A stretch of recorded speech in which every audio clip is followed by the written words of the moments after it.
기도하시겠습니다. 하나님 아버지, 감사합니다. 지난밤도 지켜주시고 오늘도 이 하루를 말씀과 함께 시작하게 하심에 감사드립니다. 오늘도 허락하신 말씀을 읽고 나눌 때에 이 자리에 함께 하여 주셔서 말씀이 이해되고 깨달아지게 하여 주시옵소서. 오늘도 말씀 붙잡고 승리하는 하루 되게 하여 주시옵소서. 예수님의 이름으로 기도합니다. 아멘.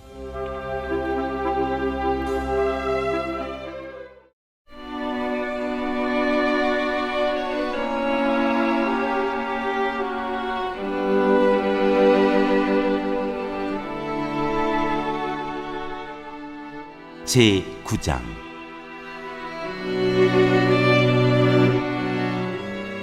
하나님께서 솔로몬에게 다시 나타나시다.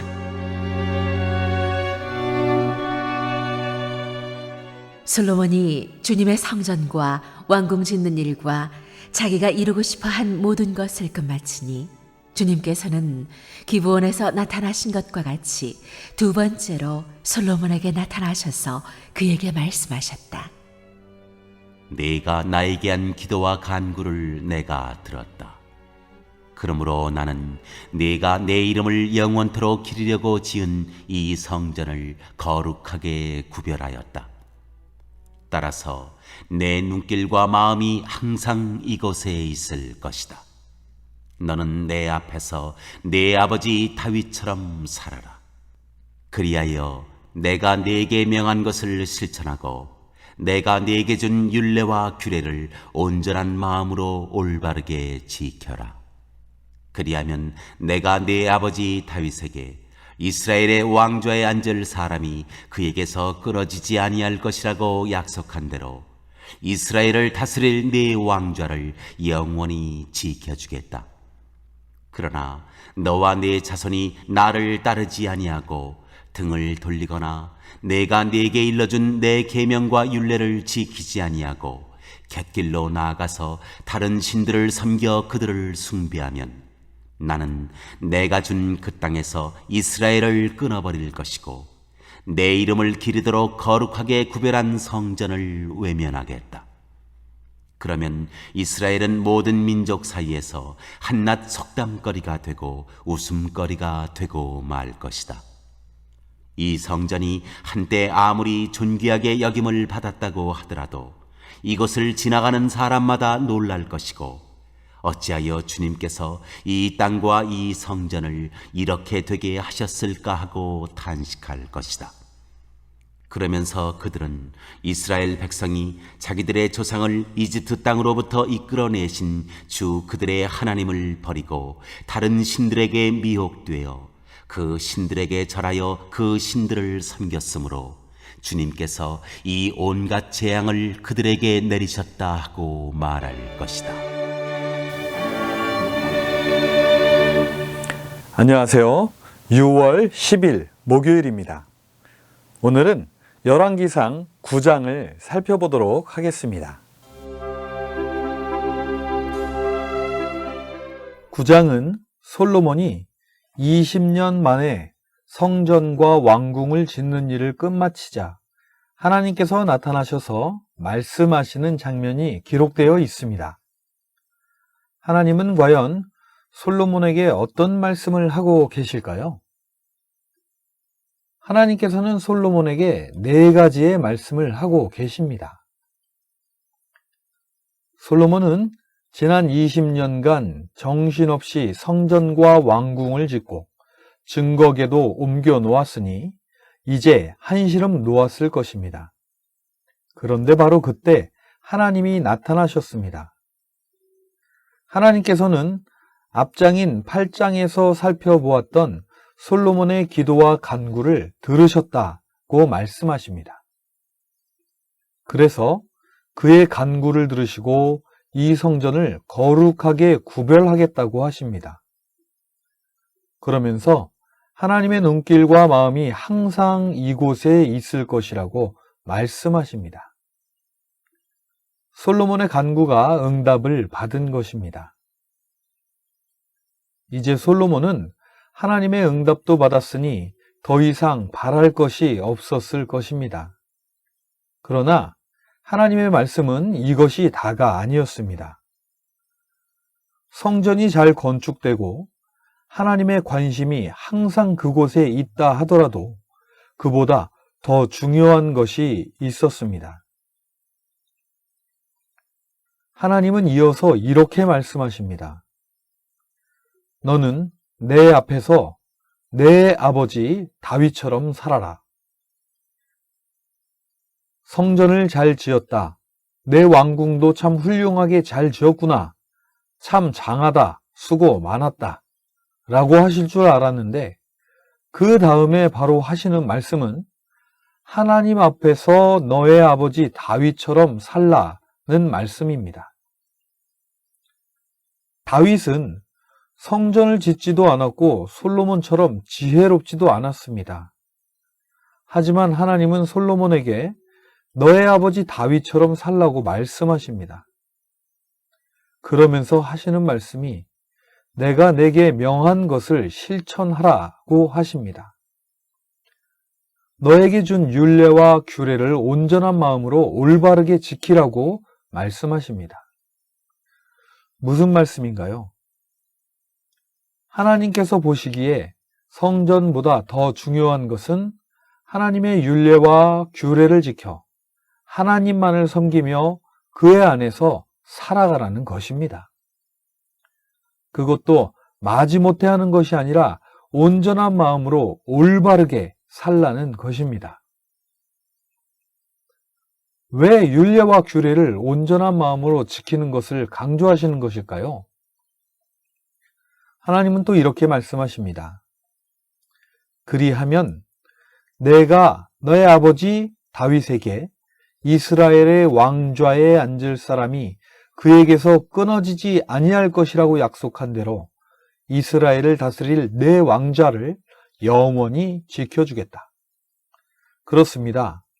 하나님의 관심은 언젠가는 무너질 성벽이 아니라 다윗으로부터 시작된 다윗 가문에서 나올 이스라엘을 다스릴 왕들이었습니다. 그 왕들은 무엇을 하는 사람인가요? 그렇습니다. 하나님은 하나님의 백성들을 하나님의 뜻대로 다스려줄 왕을 원하셨던 것입니다. 하나님은 다윗처럼 솔로몬도 하나님께서 주신 율례와 규례를 마음을 다하여 올바르게 지키고 그것을 그의 자손들도 본받아 그들이 맡은 각각의 시대에 하나님의 백성들을 올바르게 다스려줄 왕들이 되기를 원하셨던 것입니다. 그래서 하나님은 솔로몬과 그 자손이 다윗처럼 살아간다면 그 왕좌를 끊이지 않고 영원히 지켜주시겠다고 약속하시는 것입니다. 하지만 그렇지 아니하고 하나님께 등을 돌리거나 곁길로 나가 다른 신들을 숭배하면 이스라엘을 그 땅에서 끊어버리시고 이스라엘 민족은 모든 민족들의 웃음거리가 되고 속담이 되어버릴 것이라고 경고하십니다. 또한 사람들이 성전을 보면서 이렇게 탄식할 것이라고 하십니다. 8절입니다. 이 성전이 한때 아무리 존귀하게 여김을 받았다고 하더라도 이곳을 지나가는 사람마다 놀랄 것이고 어찌하여 주님께서 이 땅과 이 성전을 이렇게 되게 하셨을까 하고 탄식할 것이다. 그리고는 사람들이 이렇게 말할 것이라고 하십니다.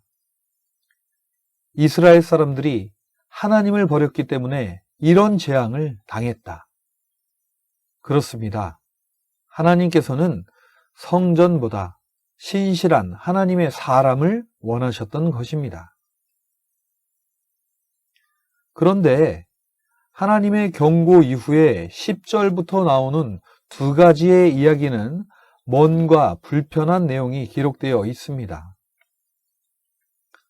10절부터 14절에는 솔로몬이 두로의 히람 왕에게 보상을 하는 장면을 기록하고 있습니다.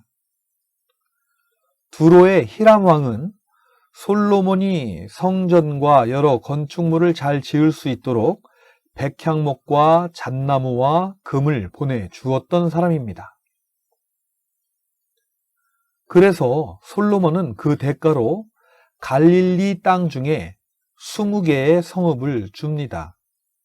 그러나 히람이 그곳에 가서 그 성읍을 보고는 겨우 이런 것을 준 것이냐 하면서 실망을 하고는 그곳의 이름을 가불의 땅, 즉 쓸모없는 땅이라고 불렀다고 하는 것이 기록되어 있습니다.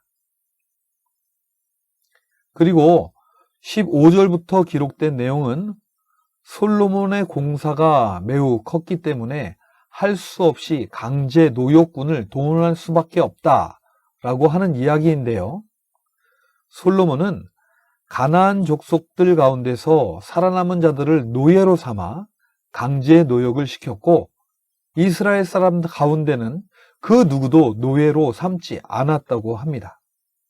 그러나 이스라엘 사람들은 노예만 아니었지 노예들을 관리하는 관리들로 그들 역시 지난 20년간 끊임없이 공사에 참여해야만 했었습니다. 이 두 가지 내용을 한마디로 정리하자면 이것은 솔로몬 정치의 흑역사, 즉 뒤에 감추어진 아픈 과거라고 말할 수 있을 것입니다. 겉으로 보기에는 매우 화려하고 훌륭한 건축물들을 지었을 수도 있지만 그 뒤에는 백성들의 말도 못하는 고생이 있었다는 것입니다. 오늘 우리가 살펴본 9장의 이야기를 보면 당시 솔로몬은 알 수 없었겠지만 그의 통치 기간이 40년이라는 것을 볼 때에 하나님은 솔로몬의 통치 전반기가 끝나고 하반기를 시작할 즈음 다시 한번 나타나셔서 중간 점검을 해 주신 것입니다. 팬데믹이 시작된 지 이제 1년하고 3개월 정도가 지나가고 있습니다. 우리는 지난 시간 동안 참 많은 것들을 겪었습니다. 그리고 이제는 미국을 선두로 하여 팬데믹을 벗어나기 위해 전 세계가 함께 달려나가고 있습니다. 지난 1년 동안 우리는 무엇을 배웠으며 무엇을 향해 나아가고 있었을까요? 우리의 신앙은 과연 하나님께서 원하시는 다윗과 같은 삶이었을까요? 오늘도 솔로몬에게 나타나셔서 참된 삶의 방향을 지시해 주시는 말씀인 4절 말씀을 다시 한번 마음에 품고 하나님께서 원하시는 그 한 사람이 되어 가시기 위해 오늘 하루도 주님과 교통하시며 말씀 안에 거하시는 복된 저와 여러분이 되시기를 바랍니다. 기도하시겠습니다. 하나님 아버지 감사합니다. 오늘도 솔로몬의 이야기를 통해 스스로를 돌아보게 하셨습니다.